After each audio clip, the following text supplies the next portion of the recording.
Assalamualaikum warahmatullahi wabarakatuh. Perkenalkan, nama saya Najat Amirul Soleh dengan NIM F1G1230017. Di sini saya akan mempresentasikan proyek UAS saya, yaitu aplikasi peminjaman barang. Dalam konteks di sini saya gunakan untuk menyimpan barang laboratorium. Oke, langsung saja kita masuk ke deskripsi aplikasi saya. Di sini aplikasi saya yaitu aplikasi manajemen pinjam barang laboratorium adalah sebuah program desktop yang kami bangun menggunakan Java dan JavaFX. Tujuan utamanya adalah untuk membantu pengolahan peminjaman dan pengembalian barang-barang di lingkungan laboratorium. Aplikasi ini memungkinkan mahasiswa untuk mengajukan permintaan peminjaman, melihat riwayat peminjaman mereka, serta melacak statusnya. Sementara itu, petugas laboratorium sebagai admin dapat menyetujui atau menolak permintaan peminjaman, mengelola inventaris barang, dan melihat keseluruhan riwayat transaksi. Semua data disimpan secara persisten dalam database MySQL untuk memastikan informasi tetap tersedia dan akurat. Oke, selanjutnya fitur utama. Fitur utama yang kami gunakan untuk merancang aplikasi ini yaitu yang pertama, fitur login. Fitur login dan registrasi pengguna memungkinkan pengguna untuk membuat akun dan masuk ke dalam sistem dengan autentikasi berdasarkan peran masing-masing. Yang kedua, fitur manajemen barang. Ini khusus untuk admin. Fitur ini memungkinkan operasi create, read, update, delete terhadap data barang yang didaftarkan. Kemudian ada fitur peminjaman, yaitu untuk mahasiswa agar bisa melakukan pengajuan permintaan pinjaman barang. Kemudian ada fitur persetujuan peminjaman, ini untuk admin yang gunanya untuk menyetujui permintaan mahasiswa tadi, untuk melihat apakah dia akan menyetujui atau menolak barang tersebut, serta menandai kalau barang tersebut juga sudah dikembalikan. Kemudian ada fitur riwayat peminjaman, yaitu menampilkan daftar semua transaksi peminjaman untuk seluruh peminjam mahasiswa. Kemudian selanjutnya ada teknologi yang digunakan. Di sini teknologi yang digunakan untuk membangun aplikasi ini yaitu pertama, bahasa pemrograman yang digunakan yaitu Java dengan JDK 24 Liberica Full. Kemudian ada framework UI-nya, di sini menggunakan JavaFX dan Scene Builder untuk antarmuka pengguna. Kemudian database itu dikelola menggunakan MySQL yang dijalankan melalui Laragon. Kemudian build tool dan dependency management, di sini menggunakan Apache Maven dari Apache Maven. Kemudian IDE-nya, di sini IDE-nya itu menggunakan IntelliJ IDEA versi community untuk lingkungan pengembangan utama aplikasi saya. Kemudian styling di sini saya menggunakan agar tampilannya lebih modern dan konsisten, sih saya menggunakan Bootstrap FX dari JavaFX. Kemudian manajemen versi, itu untuk menyimpan kode saya gunakan Git dan GitHub. Kemudian database. Untuk aplikasi ini dirancang menggunakan database relational MySQL dengan 3 tabel utama, yaitu tabel user untuk menyimpan informasi pengguna seperti ID, username, password, role, nama lengkap, dan NIM. Kemudian ada kolom username dan NIM itu memiliki properti unik, jadi hanya bisa ada satu dalam satu tabel database tersebut. Kemudian di tabel barang, itu untuk menyimpan detail inventaris barang laboratorium meliputi ID, nama barang, deskripsi, jumlah tersedia, dan lokasi. Kemudian ada tabel peminjaman, itu untuk mencatat transaksi peminjaman termasuk ID pengguna dan barang yang terhubung. Di tabel ini juga memiliki kunci asing foreign key yang terhubung ke tabel user dan barang dengan relasi on delete cascade untuk memastikan integritas data. Kemudian untuk selanjutnya tampilan aplikasi, kita langsung saja buka di aplikasinya.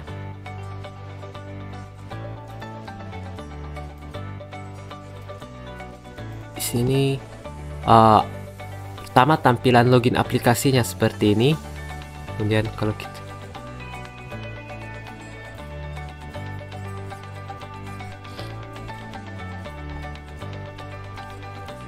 login, berhasil login. Di sini ada form peminjaman barang, kita pakai, kita pinjam 2. Kemudian tanggal kembali perkiraan. Melebihi stok saja. Pinjaman berhasil. Kemudian kita bisa melihat di halaman riwayat peminjaman itu ini tadi giroskop binokuler. So kita logout, berhasil. Kemudian kita login sebagai admin.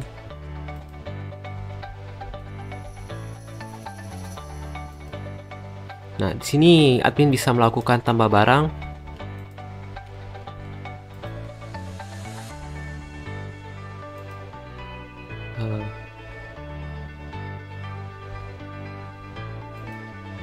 Berhasil ditambah, Kemudian untuk persetujuan kita bisa melihat tadi Alunajat Amirul ini meminjam mikroskop binokuler tanggal 25 tadi, dan perkiraan tanggal kembalinya itu 26.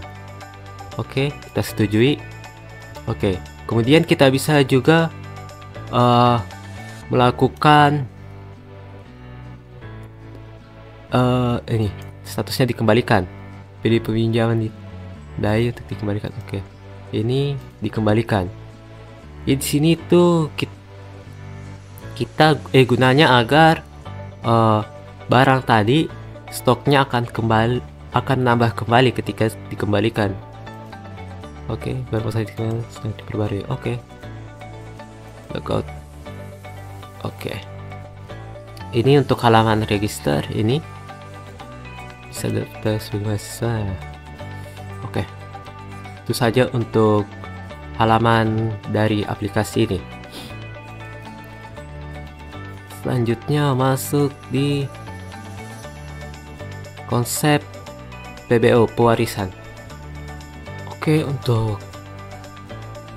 Untuk melihat konsep PBO-nya itu kan ada beberapa konsep dalam PBO itu seperti pewarisan, inheritance, polymorphism, abstraction, sama encapsulation. Nah, di sini tuh saya langsung perlihatkan keinginan saja. Nah, di sini itu untuk inheritance-nya itu ada ini.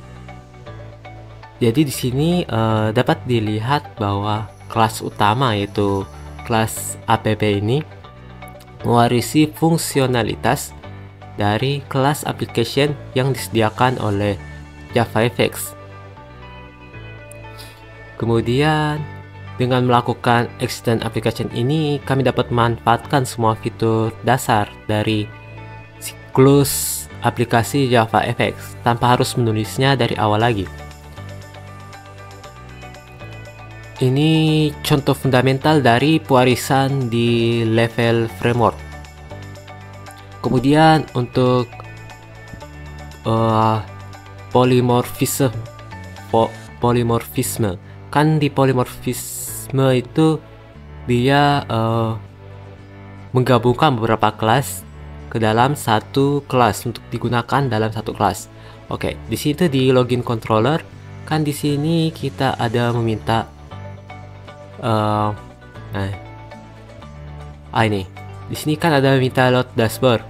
Nah, tetapi load dashboard di sini itu dibedakan menjadi dua.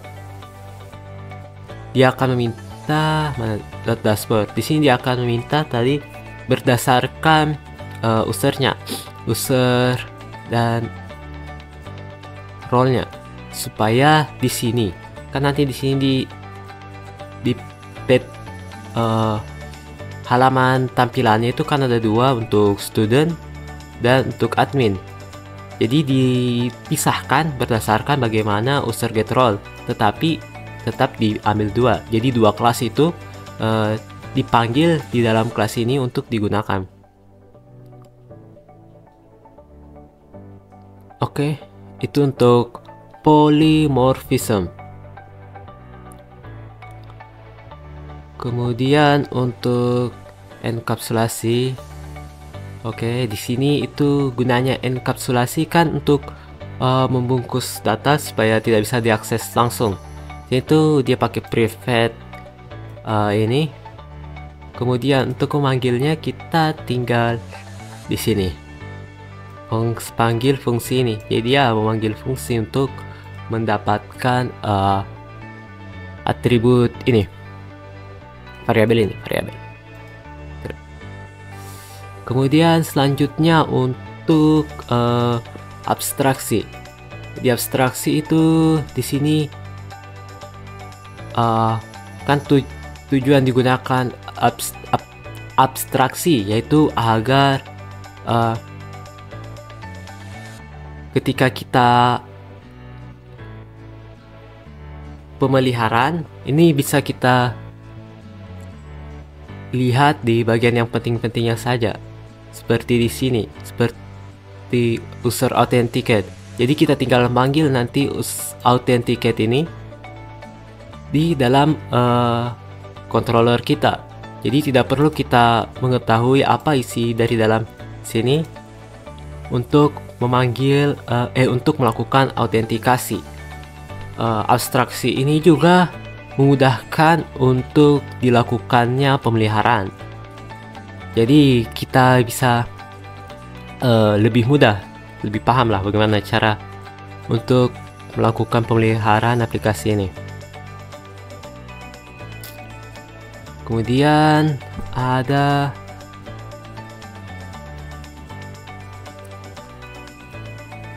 itu saja kalau untuk konsep PBO. Sepertinya tadi sudah memenuhi semua, jadi sampai sini saja untuk konsep PBO. Oke,